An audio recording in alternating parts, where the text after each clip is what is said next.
Salut à tous, c'est BizBiz. Alors aujourd'hui l'épisode 1035 du Zap Image. On commence aujourd'hui avec le match avancé de cette 25e journée de Ligue 1. C'était hier soir, Monaco recevait l'équipe de Montpellier et c'est Monaco qui s'est imposé 1-0 grâce au buteur algérien Slimani. Donc Monaco remonte très bien au classement parce que l'AS Monaco est actuellement en 5e position.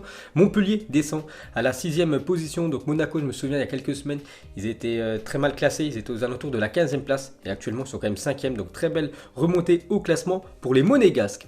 Ensuite, on revient sur le buteur algérien, donc Slimani, encore lui. Donc en 2020, seulement 149 minutes jouées, mais c'est quand même 3 buts. Donc les 3 derniers matchs qu'il a joué avec l'équipe de Monaco, où il était sur la pelouse, à chaque fois, il a marqué un but. Et il est rarement titulaire, même si hier il était titulaire. La dernière fois qu'il était titulaire avec cette équipe de l'AS Monaco, ça remonte au 14 décembre 2019 contre l'équipe de Angers. Donc ça faisait plus de 2 mois qu'il n'était pas titulaire, mais à chaque fois qu'il est sur la pelouse, à chaque fois il est décisif. L'attaquant algérien. Et pour finir avec lui, regardez ses stats depuis le début de la saison. Donc 15 matchs, 9 buts et 7 passes décisives en Ligue 1 cette saison, c'est très bien parce que sur les 15 matchs, il a été rarement titulaire. Ensuite, on revient sur l'équipe de l'AS Monaco, donc 3 victoires consécutives, une première depuis mai 2018, donc ça va beaucoup mieux pour l'équipe de Monaco. On sait que les débuts de Robert Moreno, ça a été très compliqué, il a enchaîné les défaites et sur les 3 derniers matchs de l'équipe de l'AS Monaco, c'est quand même 3 victoires, donc tous les voyants sont au vert pour l'équipe monégasque. Et pour finir sur cette rencontre, cette fois-ci, on va parler de Montpellier qui perd du terrain. On sait que Montpellier, c'est une équipe costaud quand même en Ligue 1, mais sur les 4 derniers matchs, c'est seulement 4 points pris. Donc actuellement, c'est compliqué pour le club du sud de la France. Ensuite, on quitte le championnat français, on va aller dans le championnat espagnol. Hier, Valence contre l'Atlético Madrid. Donc Madrid jouait le vendredi, vu qu'il joue mardi soir en Ligue des Champions contre l'équipe de Liverpool. Et score final de partout, donc score de parité entre Valence 6e et l'Atlético Madrid qui reste en 4e position. Ensuite, on quitte l'Espagne, on va aller en Angleterre. Hier, Wolverhampton contre l'équipe de Leicester. Donc pas grand chose à dire hein, vu que le match s'est clôturé sur un triste 0-0. Donc pas de vainqueur dans ce match entre Wolverhampton 7e et Leicester 3e.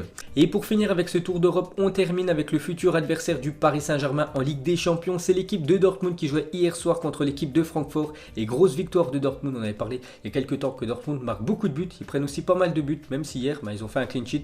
Donc 4-0 pour l'équipe de Dortmund. On peut voir les buteurs, on peut voir que Sancho, Haaland encore marqué et Guerreiro et même Piszczek. Donc Dortmund s'impose sans problème pour son dernier match avant le choc face au Paris Saint-Germain. Donc ils vont jouer ce match contre le Paris Saint-Germain avec plein de confiance hein, après cette victoire 4-0. Donc on revient les gars sur la pépite norvégienne Erling Braut Haaland avec Dortmund. Donc nouveau but hier et c'est quand même son 9e but en 6 matchs avec le Borussia Dortmund. Donc des sacrés stats pour le buteur norvégien. Donc on peut voir qu'il établit déjà un record Haaland. Donc il devient le premier joueur de l'histoire de la Bundesliga à marquer 8 buts lors de ses 5 premiers matchs. Il compte déjà 9 buts en 6 matchs avec le Borussia Dortmund et c'est un record pour le jeune norvégien Haaland. Donc pour continuer avec lui, hein, il vient quand même de claquer hier soir son 37e but de la saison en club, monstrueux. Voilà, si on ajoute les stats de Salzbourg, son ancien club, et les stats du Borussia Dortmund, c'est déjà 37 buts en 28 matchs pour Haaland. Donc c'est vraiment la menace numéro 1 pour le Paris Saint-Germain. C'est vraiment un joueur à surveiller de très près pour les défenseurs du PSG. Et pour finir avec lui, vraiment pour vous montrer que tout va bien actuellement pour le Norvégien. Donc hier, il a reçu le trophée du joueur du mois de janvier en Bundesliga. Il est arrivé début janvier dans cette équipe du Borussia Dortmund et seulement un mois après, il a déjà ce trophée du meilleur joueur du mois de janvier en Bundesliga. C'est quand même incroyable. Bon, après, c'est plutôt logique hein, vu les stats qu'il a actuellement avec sa nouvelle équipe de Dortmund. Ensuite, on va parler d'une autre menace pour le Paris Saint-Germain. Donc, on a parlé de Haaland, mais aussi un autre joueur à surveiller, c'est Jadon Sancho et il a encore frappé hier soir parce qu'il a marqué un but et ses stats depuis le début de la saison, 30 matchs, 16 buts et 15 passes décisives, c'est quand même incroyable les stats du jeune anglais. Et pour finir avec cette équipe allemande, regardez le magnifique tifo des supporters de Dortmund hier contre Francfort, vraiment magnifique tifo, hein. Il faut avouer quand même que le Borussia Dortmund c'est l'un des meilleurs publics en Europe, donc tifo vraiment XXL, magnifique.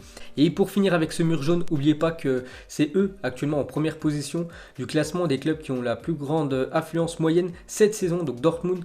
À peu près à chaque match à domicile, il y a à peu près 81 132 spectateurs. C'est eux en Europe où il y a le plus de monde qui se déplace. Tous les matchs du Borussia Dortmund en championnat sont à chaque fois à guichet fermé. Voilà pour vous dire vraiment que c'est incroyable ce qui se passe dans ce club allemand. Deuxième position, un autre club allemand, c'est le Bayern Munich. 75 000 personnes se déplacent à chaque fois à l'Allianz Arena. Et en troisième position, l'équipe de Manchester United. Ensuite, jetez un coup d'œil au programme de la journée. Donc 16h, le FC Barcelone joue contre l'équipe de Retafe. C'est quand même un choc, hein. C'est le deuxième qui reçoit le troisième, parce que Retafe, cette année, c'est quand même l'équipe surprise en Liga. Donc ça s'annonce palpitant. 17h30, Amiens contre l'équipe du Paris Saint-Germain. On va en parler juste après. Norwich, Liverpool, il y a aussi le multi-Ligue 1 à 20h et Atalanta Bergame contre l'AS Roma à 20h45 ce soir. Ensuite, regardez la une journal L'équipe. Aujourd'hui, c'est marqué répétition générale. Donc, on peut voir déjà l'équipe de Dortmund hier, vainqueur 4-0 contre l'équipe de Francfort. Et cet après-midi, l'équipe du Paris Saint-Germain se déplace du côté de Amiens avant de se déplacer dans quelques jours du côté de l'Allemagne. Donc, officiel, voici le groupe du Paris Saint-Germain pour le match face à Amiens.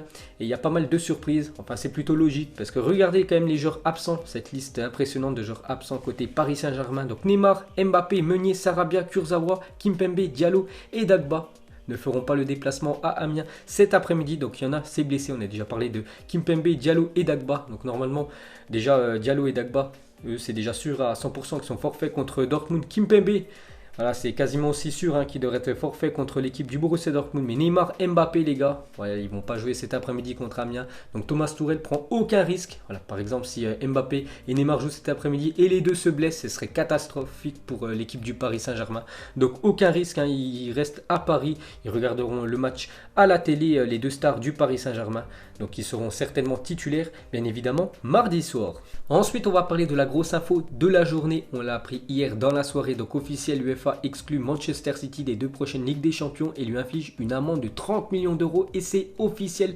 Donc Manchester City qui est actuellement deuxième de Première Ligue. Donc ils vont certainement se qualifier pour la future Ligue des Champions. Mais le problème, c'est qu'ils ne pourront pas disputer la Ligue des Champions saison 2020-2021 et aussi 2021-2022. Parce que en fait, le fair play financier a rattrapé cette équipe de Manchester City et lui a infligé une amende de 30 millions d'euros et une interdiction de Coupe d'Europe pendant 2 ans. Donc le club est accusé d'avoir trompé le fair play financier en gonflant son contrat de sponsor avec Etihad. Donc ce sponsor qui figure en plein milieu du maillot de Manchester City, on peut le voir là, Etihad. C'est aussi le nom du stade de Manchester City. Donc en gros, ils ont fait une magouille avec le club anglais. Et le problème, c'est que l'UEFA, ils se sont aperçus de cette magouille. Donc en gros, Manchester City loupera les deux prochaines Coupe d'Europe, une amende de 30 millions d'euros.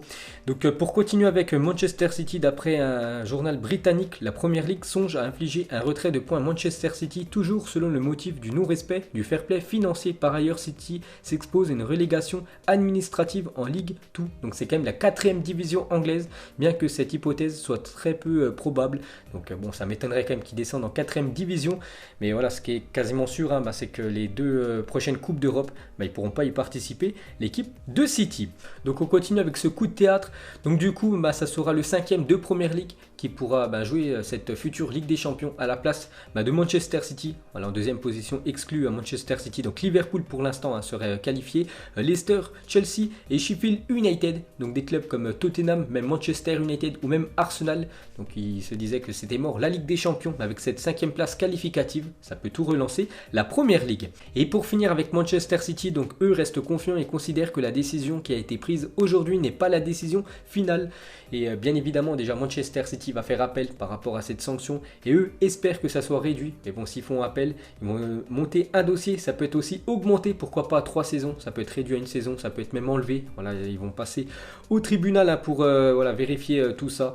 Mais bon, ça sent pas bon quand même pour l'équipe anglaise. Et bien évidemment, si ça se confirme, si c'est sûr à 100% que les deux futures Ligues des Champions ne pourront pas y participer, il y aura pas mal de joueurs cadres de Manchester City qui vont quitter le club. Et pour finir avec cette histoire, donc une déclaration de Javier Tebas, président de la Fédération espagnole de football. Donc l'UEFA prend enfin des mesures décisives. L'application des règles du fair play financier et la répression du dopage financier sont essentielles pour l'avenir du foot. Nous réclamions une action sévère contre Manchester City et le Paris Saint-Germain depuis des années. Mieux vaut tard que jamais. Donc lui, il est vraiment content que Manchester City mange cette sanction.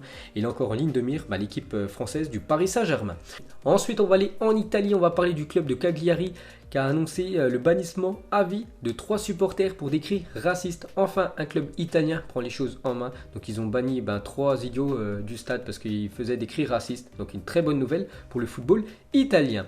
Ensuite, officiel, la Belgique, la Croatie, le Portugal et la Suisse joueront le mois prochain le tournoi international Qatar Airways afin de préparer l'Euro 2020. Donc c'est un petit tournoi juste pour préparer l'Euro 2020. Il y aura ces 4 équipes-là qui seront présentes. Ensuite, le président de l'AS Saint-Etienne a laissé sa part de recettes à Épinal, l'équipe qu'ils ont gagné en quart de finale de Coupe de France 2-1. C'était avant-hier, donc les dirigeants d'Épinal ont été invités pour la demi-finale. Donc les dirigeants et bien évidemment les joueurs sont tous invités pour cette demi-finale entre l'équipe de l'AS Saint-Etienne et l'équipe de Rennes. Ensuite, pour continuer avec cette Coupe de France, donc Lyon-Paris Saint-Germain, ça sera le mercredi 4 mars 2020 à 21h10 et Saint-Etienne Stade Rennais, ça sera le lendemain, le jeudi 5 mars à 20h55.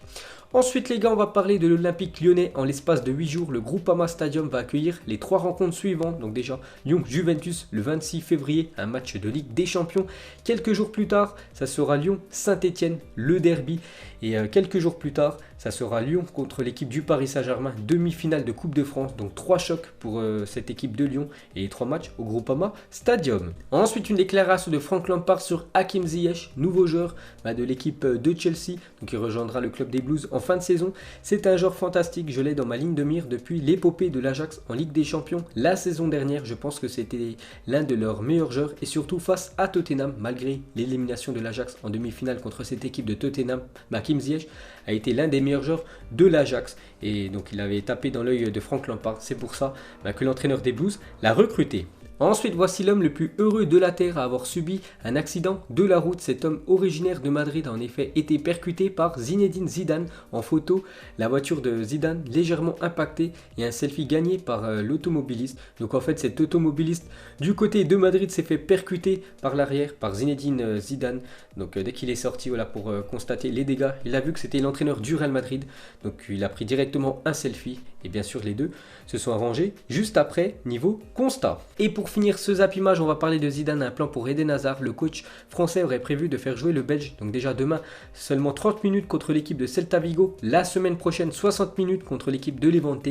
Et dans une semaine et demie, l'équipe du Real Madrid joue son premier match de 8e de finale de Ligue des Champions contre Manchester City. Et là, Eden Hazard, si tout se passe bien, devrait jouer le match entier. Donc il va monter de palier en palier de 30 minutes pour que Eden Hazard puisse jouer ce match de Champions League en intégralité la semaine prochaine. Donc voilà les gars, la fin de ce Zap Image 1035. Donc si ça vous a plu, un petit like et je vous ferai l'épisode 1036 demain. Donc moi je vous laisse et je vous dis à la prochaine comme d'habitude. Ciao à tous.